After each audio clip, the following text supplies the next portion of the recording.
Shalom saudaraku dikasihi dan berkati Tuhan. Apa kabar saudara hari ini? Saya berdoa dan berharap agar Anda semua tetap dalam keadaan yang luar biasa baik. Amin. Puji Tuhan, jumpa lagi melalui tayangan berkat Tuhan. Hari ini ada sebuah ungkapan yang mengatakan apalah arti sebuah nama. Namun dalam Amsal pasal yang ke-22 ayat yang pertama bagian A, firman Tuhan mengatakan nama baik lebih berharga daripada kekayaan besar. Tuhan menempatkan nama baik jauh lebih berharga bila dibandingkan dengan kekayaan yang besar. Hanya persoalannya sebagian besar kita memiliki cara pandang dan cara berpikir bahwa hanya orang-orang yang memiliki kekayaan yang besar, harta yang banyak, yang kemudian akan dihargai dan dihormati oleh orang lain. Nah, ketika kita memiliki cara pandang, cara berpikir yang demikian, maka membuat kita kemudian lebih mengejar harta, mengejar kekayaan yang besar bila dibandingkan kemudian kita mengejar untuk memiliki nama yang baik dalam kehidupan kita. Lalu mengapa firman Tuhan mengatakan bahwa nama baik jauh lebih berharga daripada kekayaan besar?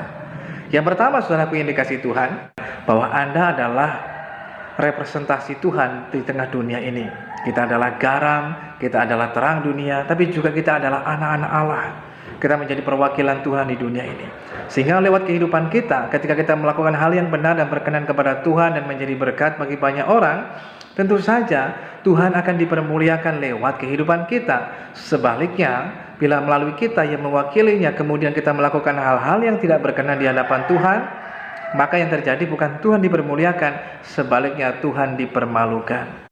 Yang kedua, mengapa nama baik jauh lebih berharga dibandingkan kekayaan yang besar?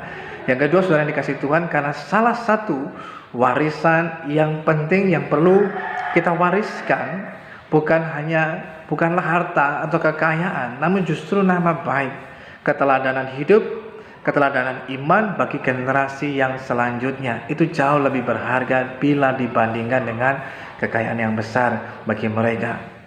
Itu sebabnya firman Tuhan mengatakan nama baik. Berbicara nama baik adalah berbicara segala sesuatu yang kita kerjakan dalam tengah kehidupan kita. Dan ketika kita memberikan teladan hidup, teladan iman yang baik, maka itu merupakan warisan yang kita bisa berikan kepada generasi kita berikutnya. Sehingga itulah yang bisa menjadi teladan dan contoh bagi mereka untuk mereka ikuti dan mereka teladani bagi generasi yang selanjutnya.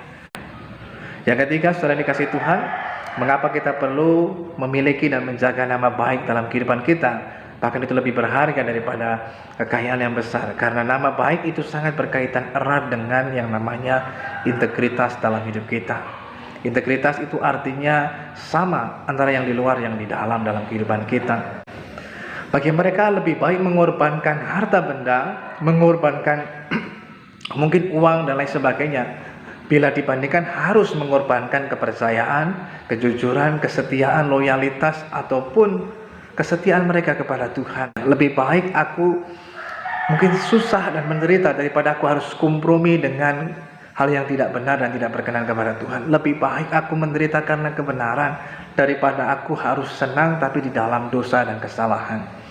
Itulah yang disebut dengan orang yang memiliki integritas dalam hidupnya. Beberapa orang kemudian yang bekerja dalam sebuah perusahaan atau memiliki usaha, mereka yang memegang integritas dalam hidup mereka, bagi mereka rela mengorbankan mungkin sesuatu yang bagi dunia menganggap bahwa itu adalah kesempatan bagi mereka.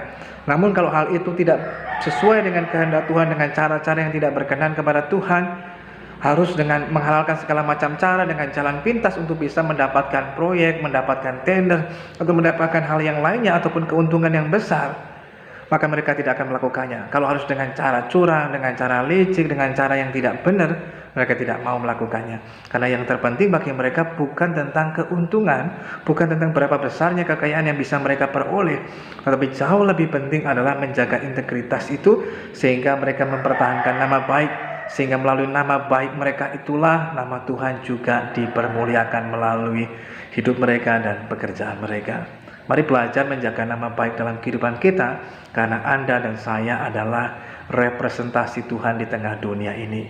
Lewat hidup kita lah biarlah Tuhan dipermuliakan dan orang bisa melihat perbuatan hidup kita yang baik dan memuliakan nama Tuhan, dan mereka juga menjadi percaya dan mengenal Tuhan Yesus Kristus sebagai Tuhan dan Juru Selamat. Tuhan Yesus memberkati kita semuanya.